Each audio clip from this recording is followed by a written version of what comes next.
ने संकेत दिया है कि नरेंद्र मोदी चुनाव बाद वाराणसी सीट पर ही बने रहेंगे। मोदी वडोदरा से भी चुनाव लड़ रहे हैं और इस वजह से ये कहा जा रहा था कि वो बाहरी हैं और चुनाव जीत गए तो वाराणसी को छोड़कर वडोदरा से सांसद बने रहेंगे। मोदी को लेकर हर किसी के मन में और खास तौर पर वाराणसी की जनता के मन में ये सवाल था कि कहीं मोदी वाराणसी छोड़ न दें। आज राजनाथ ने कहा, मोदी मेरी जन्मभूमि को अपनी कर्मभूमि बनाएंगे। पर इस जन्मभूमि से ऐसा व्यक्ति लड़ना चाहिए, क्योंकि जन्मभूमि का कर्ज उतार पाना ये बहुत कठिन होता है। तो मैंने कहा थोड़ी बहुत भी यदि मैं उतार सकूं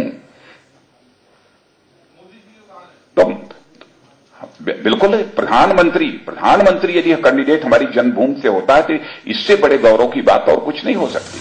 मोदी वाराणसी के अलावा वडोदरा से भी चुनाव लड़ रहे हैं। हालांकि मोदी ने वाराणसी के लोगों को लुभाने के लिए अपने भाषणों में कई बड़े बड़े दावे किए हैं। आप बिना संकोच हक के साथ मुझसे बात कर सकते हो, मुझसे काम करवा सकते हो, और मैं यहाँ शासक के रूप में नहीं, सेवक के रूप में आया हुआ। लेकिन आज राहुल के रोड शो में कांग्रेस समर्थकों ने मोदी को बाहरी बताते हुए अजय राय के पक्ष में वोट की अपील की। बनारस की जनता यहाँ स्थानीय लोगों को पसंद करती है। आज यह मोदी की तरफ बुलाई गई भीड़ नहीं है, यह अजय राय की अपनी भीड़ है। कल केजरीवाल ने भी सवाल उठाया था कि मोदी वाराणसी को कितना समय देंगे।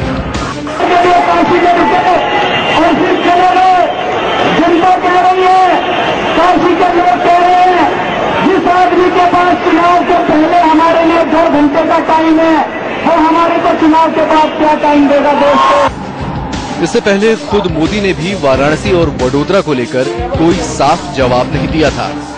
आप 2 कॉन्स्टिट्यूएंसी से अब लड़ रहे हैं, तो लॉयल्टी कहाँ पे होगी? आप छोड़ेंगे कौन सा? क्योंकि ओपिनियन पोल्स के मुताबिक आप दोनों जगह जीतने वाले हैं, तो एक को तो छोड़ना पड़ेगा। छोड़ना या रखना ये जनता के मिजाज पर निर्भर करेगा। अच्छा, मेरी पार्टी की रणनीति पर निर्भर करेगा। लेकिन चुनने के बाद मैं सबका रहता हूं, सबके लिए रहता हूं और सबके लिए काम आना, इसी प्रकृति से काम करूं। ऐसे गोलमोल जवाब के बाद वाराणसी के लोगों की चिंता भी बढ़ गई थी कि मोदी ने काशी छोड़ दिया तो विकास के दावों का क्या होगा।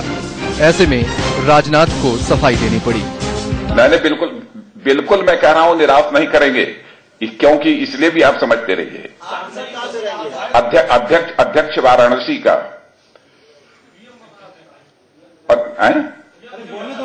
पीएम बनारस का, गवर्नमेंट को हेड करने वाला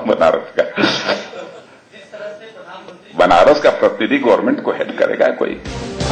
दरअसल केजरीवाल के बाद राहुल के रोड शो में भी भारी भीड़ जुटी। बीजेपी को संकेत मिला कि काशी के लोग कहीं बाहरी और स्थानीय को लेकर अपना मन न बदल लें, लिहाजा राजनाथ को तस्वीर साफ करनी पड़ी। संतोष ओझा, वाराणसी, इंडिया न्यूज।